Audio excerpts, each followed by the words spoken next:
Right. So, as you know, hello, I'm David Gauntlett. As you know, this session is called Critical/Creative Media. So I agreed to do that, and then I had to make my talk. And I thought, oh, what's this? What's this meant to be about then? So I emailed Vicky and asked her what it was meant to be about, and she explained that it's about that divide which still maybe exists between, on the one hand, critical media studies, and on the other hand, creative media production. And I sort of thought, oh, is that still a thing? I know it's still a thing. You might hope by now it wasn't a thing. One of the things about it, I think, that I've encountered in previous institutions I've taught, and I guess it happens in school teaching in particular, is that when you have different people doing those jobs, then they seem really different. And that's always a mistake, I think. So if you've got like the theory person on the one hand, or the theory team, even worse, and then you've got the media production person or people on the other hand, then students are always just going to see it as separate stuff, aren't they? Because, you know, they don't see these things being unified. They see they've got the theory people over here and they've got the production people over here. And so if I'm being a provocateur, then I can just say we should never do that. And I don't know why anyone ever does do that. And that's a really bad idea. And you might think, well, these people should just use their skills to the best of their abilities. And these are the theory people and these are the production, but you've got to mesh them and make everybody do the same thing.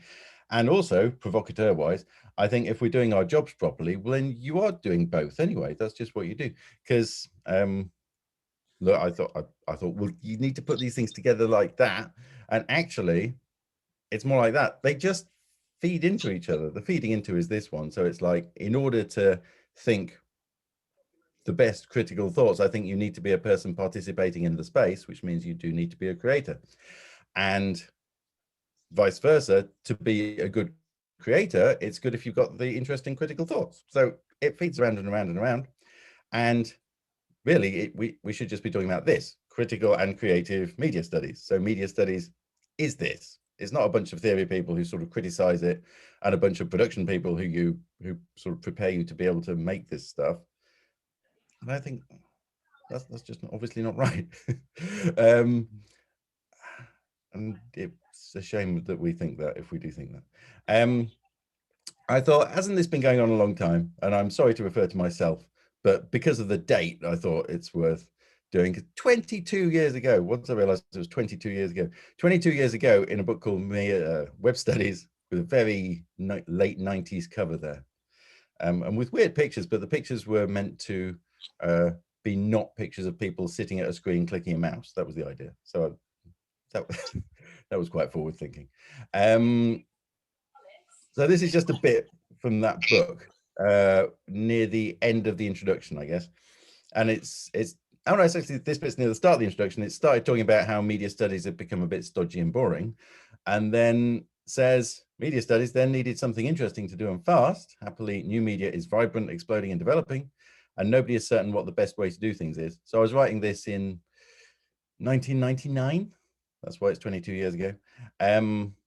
When the popular internet was, starting to be adopted by a decent number of people. New good ideas and new bad ideas appear every week, and we don't know how it's going to pan out. Even better, academics and students can participate in the new media explosion, not just watch from the sidelines. And we can argue that they have a responsibility to do so. That's the point. That's why I'm mentioning it here.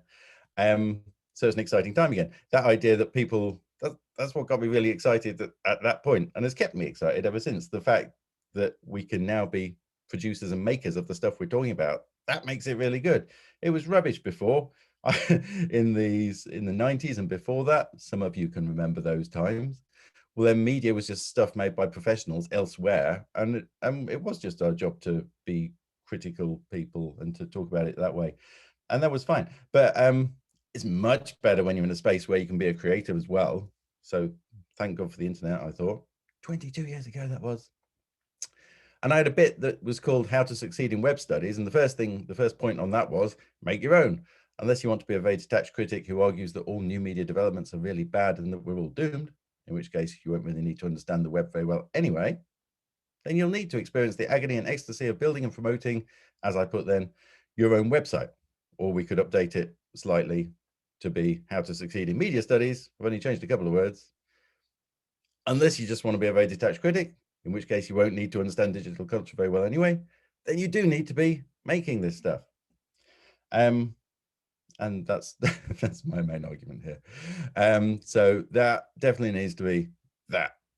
I forgot to look at the time, so I don't know how I'm doing. But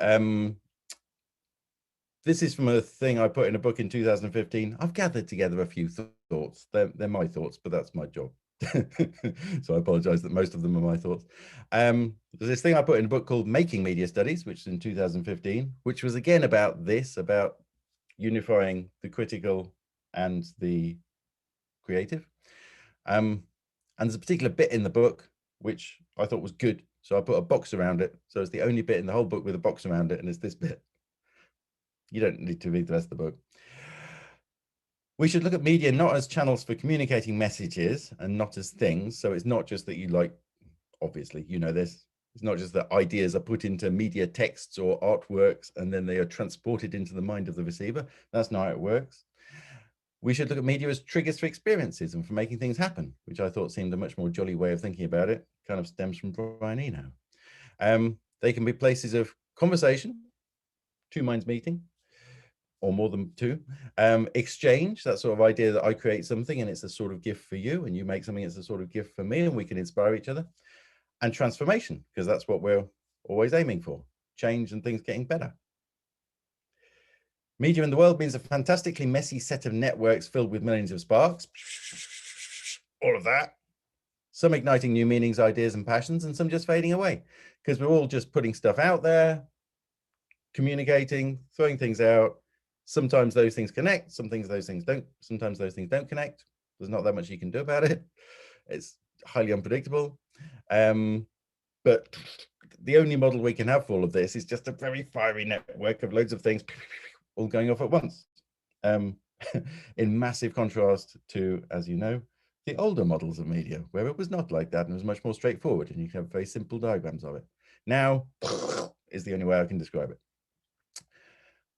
Also, when thinking about this, I thought actually one oldish idea, it's oldish now, it's of the internet age, but it's oldish, is the idea of the long tail. The point of the long tail was always that down there is where it happens. You know about the long tail, people?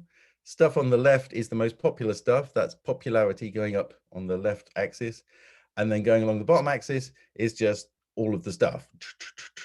So on the left-hand side, you've got Taylor Swift and the stuff on Netflix and all the most popular stuff. That's up on popularity. But almost everything now is in the long tail. The endless long tail of all of the things that we put on YouTube, all of the things that we put on SoundCloud, all of the things that we put out there. Loads of stuff, most of it not getting that much attention, but it's exciting, that place. That's the good place. The experimentation, the challenging, and the critical, all happening there. This is where we do our work, as I wrote. And that was the exciting thing when the internet first came along. That's still the exciting thing about the internet. Of course, when we're talking about exciting things about the internet, we also need to remember, we can't forget, all of the less happy stuff we need to talk about the structures and institutions of the internet these days, the way it's dominated by a small number of companies, surveillance capitalism, all of that. But you still need to be participating in that space to be able to really talk about it, I think. It's both. And one of the hardest challenges is holding in your mind, as it were, or trying to make sense of the pile of good things, the pile of bad things. The pile of bad things is all of those critical arguments that I just mentioned, which are true. And the pile of good things is all of the useful and interesting and inspiring things you can do with the internet. That's true too. And the two aren't really in conflict. It's not like this one's going to prove that these people are wrong or these people are over here are going to prove that wrong, because it's just both. It's factually both. The internet is very exciting and inspiring, and it allows lots of people to connect and do wonderful things they couldn't do before. And all of the critical points you want to make. And they tend to both be true. We do have role models for this kind of thing, and they're not necessarily role models that are already like the theorists in textbooks. If you think of somebody like Janelle Monáe, she has a lot of critical perspective on media, and you see this in her creative practice. It's the two happening together at the same time. that's where it happens. It doesn't necessarily happen in a book written in the library. It happens before our eyes in certain brilliant ways. So how is this even still a thing? I wrote. One last point, and then we might have a moment to talk about it a little bit. I very recently, like a week ago, discovered this book called Glitch Feminism by Legacy Russell. I didn't know what glitch feminism was, so I thought I would take a look. But I found that very exciting and inspiring. Two things from that. One, just to explain what the glitch is, because it sounds like, sounds like some fancy name for something and you don't understand why they're using it. But it actually makes sense. The idea of the glitch is it's a little, you notice a glitch in the system, which shows that something's not working quite right. And so you notice a glitch in your perceptions when something is challenging those perceptions and showing that maybe the categories that you're using don't really work.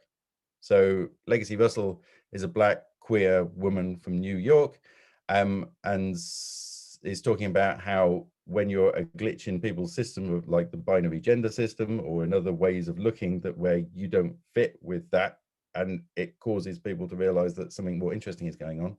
That's the glitch. And she reminisces, as many of us do, about the early days of the internet and the excitement of being able to try out different selves and all of that stuff, which people used to talk about in the 1990s and which now seems quite dated. But she's really bringing that back up and kicking that back up now to be a way of thinking about the exciting potential of technologies, because we can't just have the gloom. We know about the gloom, and the gloom is well-founded, but we still need to find ways to get back up that excitement about the experimental, fluid, transformative uses of those technologies which we have and which we're using all the time. So we need to make even more creative use of them.